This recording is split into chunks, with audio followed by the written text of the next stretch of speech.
This video is sponsored by Current.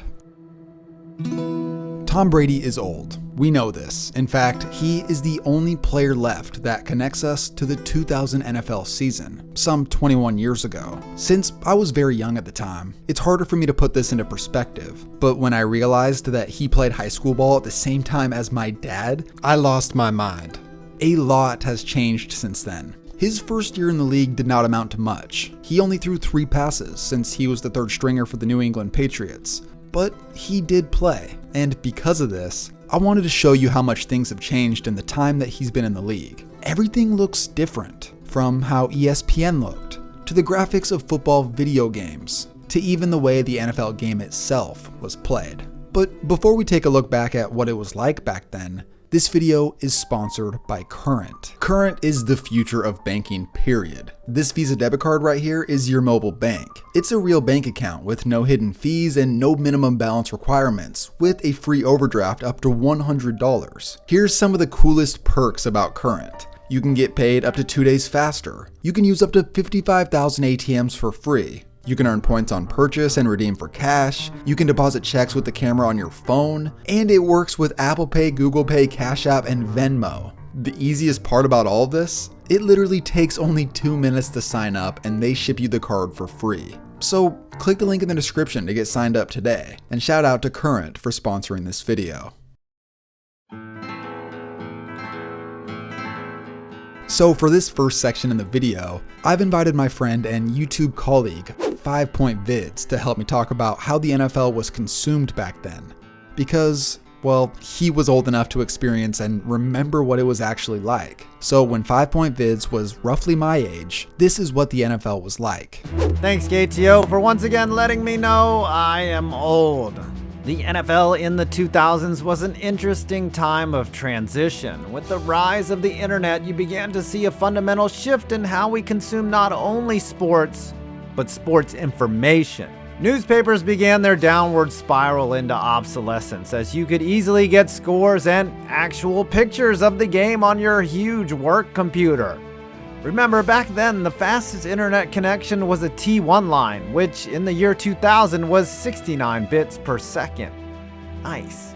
By contrast, the internet today is 3,300 times faster, so back then there were no highlights, no streams of games. It was just stats and what was once must-see TV, Sports Center.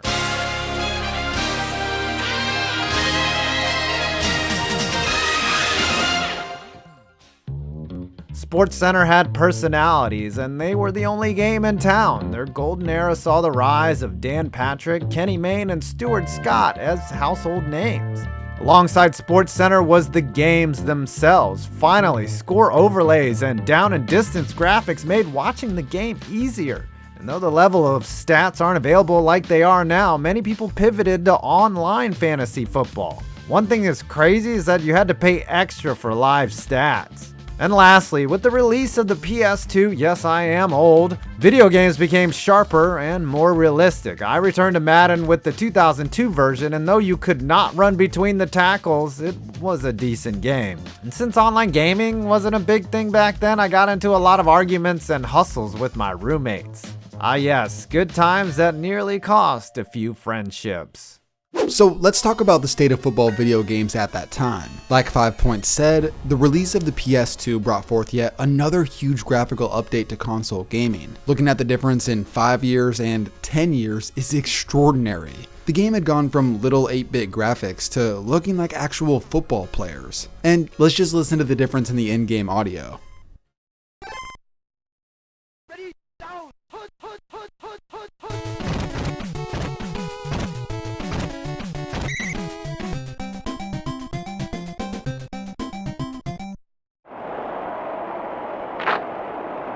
First and 10. Hut! Hut! Tackled by Smith. About to catch first. Calling an audible.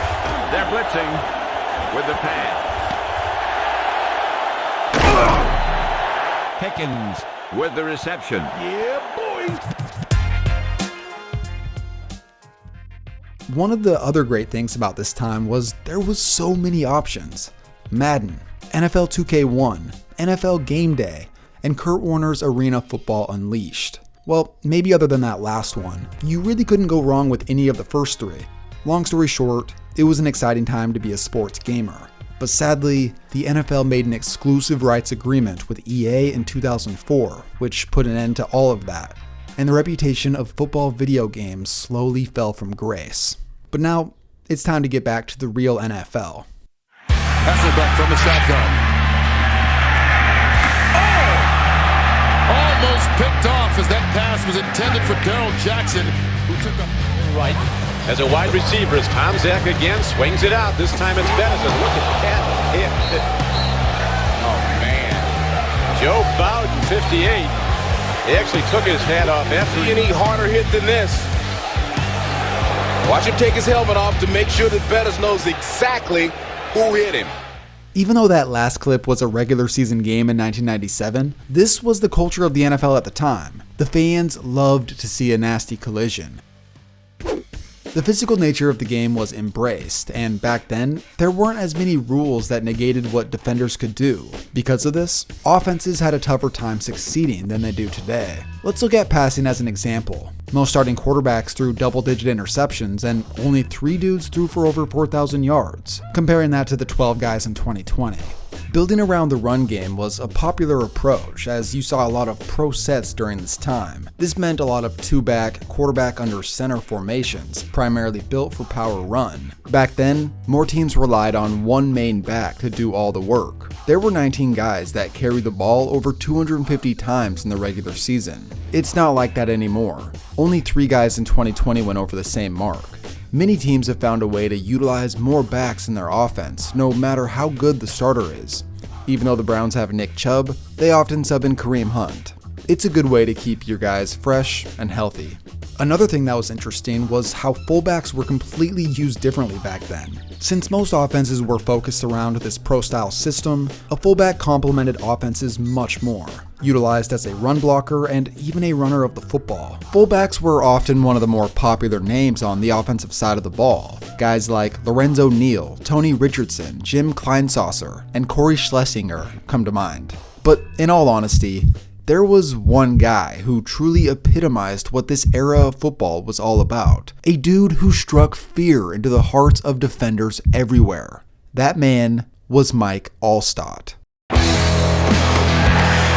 Alstott once again just runs flat over people. Mike Alstott bouncing off the tackle, kicks his way free, gets his balance, drives into the open. Alstott, no hold, trying to slip his way out, gets outside. Look at those moves by the big man. He's still going. Alstott running over the left side. Mike Alstott won't go down. Wow. And here is Alstott trying to go outside. They still haven't brought him down. He's going to score. And again, Mike Alstott. He has been that way all day. Look at this. Shot in the backfield. Alstott. He's still going. There was Copeland in motion. Alstott. Hit. Pulls his way. Across the 40. Still going. Down the sideline. Inside the 20. To the 10. And down at the 2. He's in. Touchdown. Man. You see the way he fights to get in that end zone? Mike Alstott with a 47-yard touchdown run. Here is one of the unwritten rules of football. If you're gonna wear a horse collar, you better be a badass. Could you imagine trying to tackle this dude one-on-one? Guys like Mike Alstott are an extinct species. The game has evolved to spreading out, and teams utilize more slot receivers, hybrid tight ends, and receiving running backs over the use of a utility fullback. The closest thing we have to Alstott today is the man known as Juice, Kyle Juszczyk. He is a beast, but he's not used anywhere near the way Alstott was used. Unfortunately, we probably won't see another dude with a horse collar trucking dudes 200 plus times a year.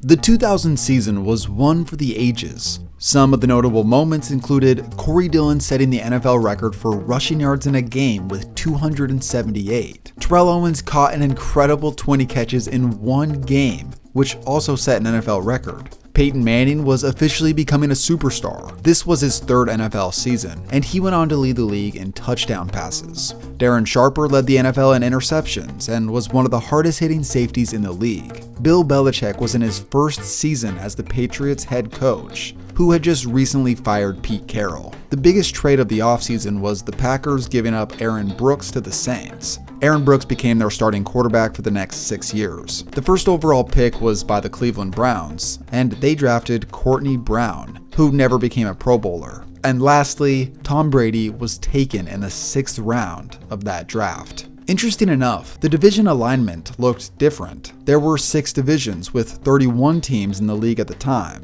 With this odd number of franchises, the AFC Central possessed an extra team. This all realigned to the 8 divisions of 4 in 2002, when the Houston Texans entered the NFL as an expansion franchise.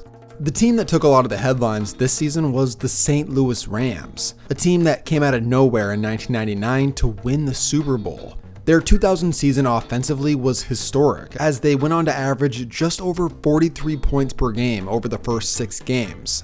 Unfortunately, their starting quarterback Kurt Warner suffered an injury, which slowed this offense down a tad. But they still managed to have league MVP Marshall Faulk reach 2,000 all-purpose yards, Torrey Holt leading the league in receiving yards, and Isaac Bruce finishing 3rd in the same category. This is why they were known as the greatest show on turf. But overall, 2000 was a year dominated by defense. The top teams in the AFC were the Titans, Ravens, Raiders, and Dolphins.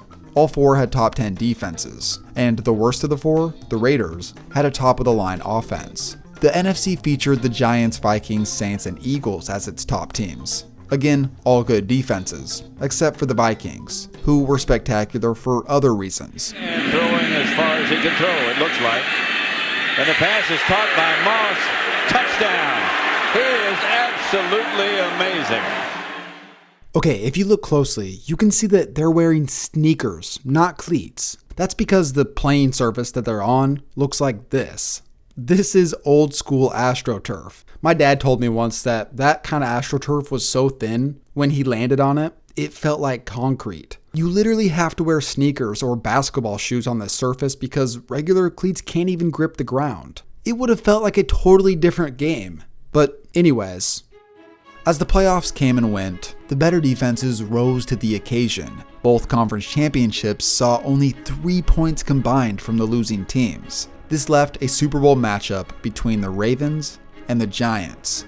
The Giants' defense featured Jesse Armstead, Michael Strahan, and Emmanuel McDaniel. Offensively, it came down to the wide receiver Amani Toomer and running back Tiki Barber. Overall, this was a pretty well-balanced team. As for the Ravens, they had offensive weapons as well. Jamal Lewis and Priest Holmes in the backfield, with Shannon Sharp leading the team in receiving yards. But any football fan who knows about this 2000 Ravens team knows how special their defense was. Ray Lewis, Rod Woodson, and Sam Adams, just to name a few guys. But really, this menacing unit was so dominant, they kept opponents to around 10 points a game that season. They set records for the least amount of points allowed in a season and the fewest rushing yards allowed in a season. As the Super Bowl played out, the Ravens defense was punishing, holding the Giants to 0 points at halftime. After the score reached 17-0 in favor of the Ravens, the Giants were looking for anything, and they got something. A 97-yard kickoff return touchdown, giving them the momentum and a chance for a comeback.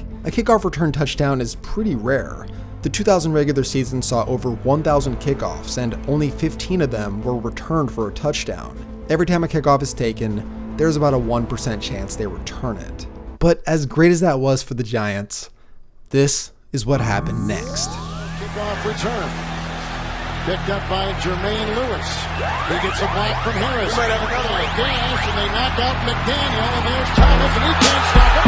And he'll go the other way. Can you believe it?